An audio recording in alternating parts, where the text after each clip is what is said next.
All right, let's talk about one of the fundamental truths of finance, the backbone of everything from investing to loans to figuring out if that buy now, pay later Peloton was a good idea. It's called the time value of money.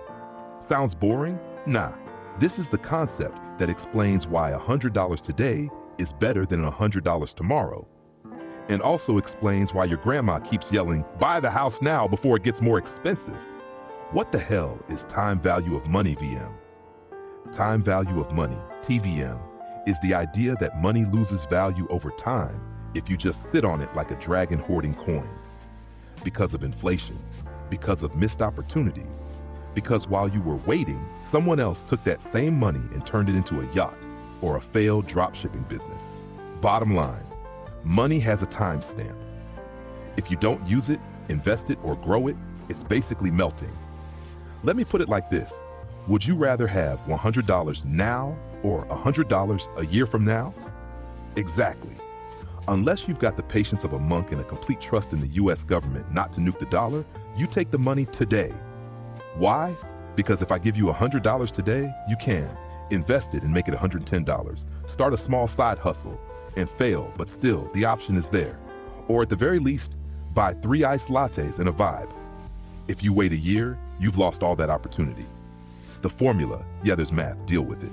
Here's the formula, FV equals PV 1 plus R squared N, translation. FV equals future value, what your money grows to.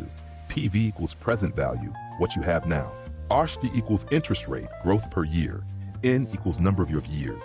So if you have $100 now, and your investment grows at 10% annually, FV equals $100, 1.10 square of 1 equals 110. Boom!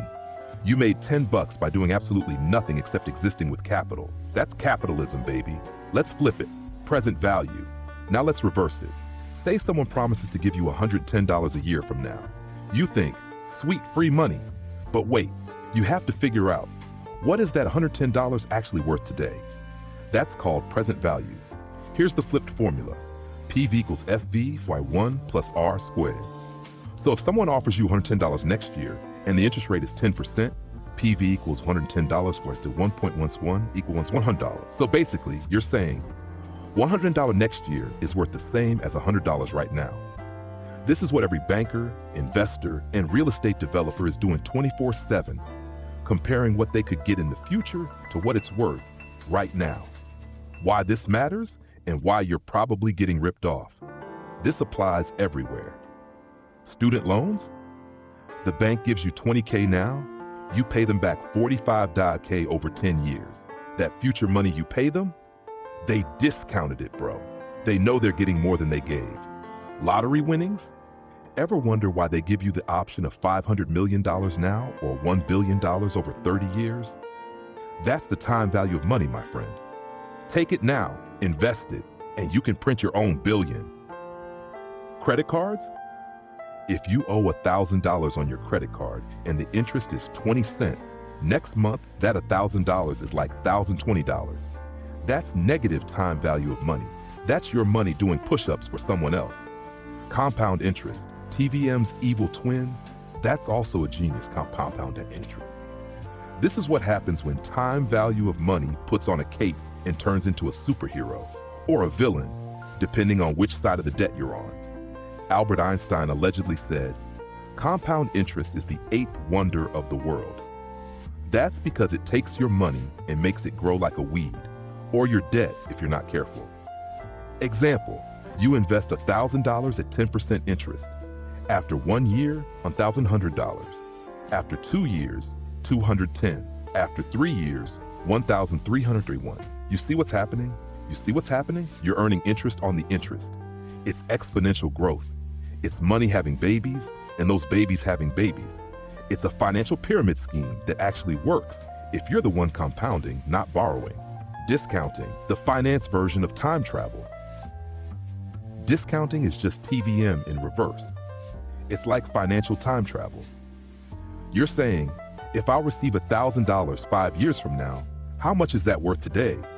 That's what every investment banker is doing at 2 a.m. in a WeWork, plugging future numbers into a DCF model and dragging them back to today like they're Dr. Strange trying to save a valuation. You discount the future to understand whether something is a good deal right now. If the present value of that future cash flow is less than what you're paying today, you're overpaying. You're getting finessed. You're the one buying an NFT of a raccoon for $50K. Don't do that. TVM in the streets, aka real life examples. Let's apply this. Your job offer. Company A offers you $100K now. Company B says they'll pay you $120K, but over 2 years. You better whip out that calculator, champ, because what's that $120K worth today? Is it actually better? Or is it just a shiny number with a long wait? Buying a car. You see 0% financing versus a rebate if you pay in cash. Time value of money. Is that 0% APR actually a better deal? Or would you save more by getting the rebate and investing the cash somewhere else? Sugar daddy economics. He offers you $5,000 a month or $60,000 up front.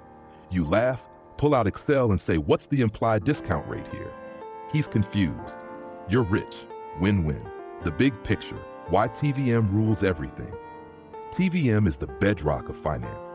It's why we care about interest rates, why we invest, why the Fed can send the entire market into a meltdown just by hinting at rate changes. It's not just about money now versus later. It's about how time, risk, and opportunity cost all shape the value of money. If you ignore TVM, you're living in a world where $100 today and $100 10 years from now are the same. And that's how you end up broke with a closet full of depreciating electronics. TLDR. Money today, money tomorrow. Use present value and future value formulas to calculate that difference. Compound interest is your friend until it's not. Inflation is quietly robbing you while you sleep. If you're not investing, you're losing by default. So next time someone says, don't worry, I'll pay you back later, you hit them with, all right, but with what interest rate? What's the discount factor? You offering me future value or just future disappointment? And then you walk off like a finance god. Now go out there, calculate the present value of that coffee you're about to buy, and maybe start investing before your money time travels into irrelevance.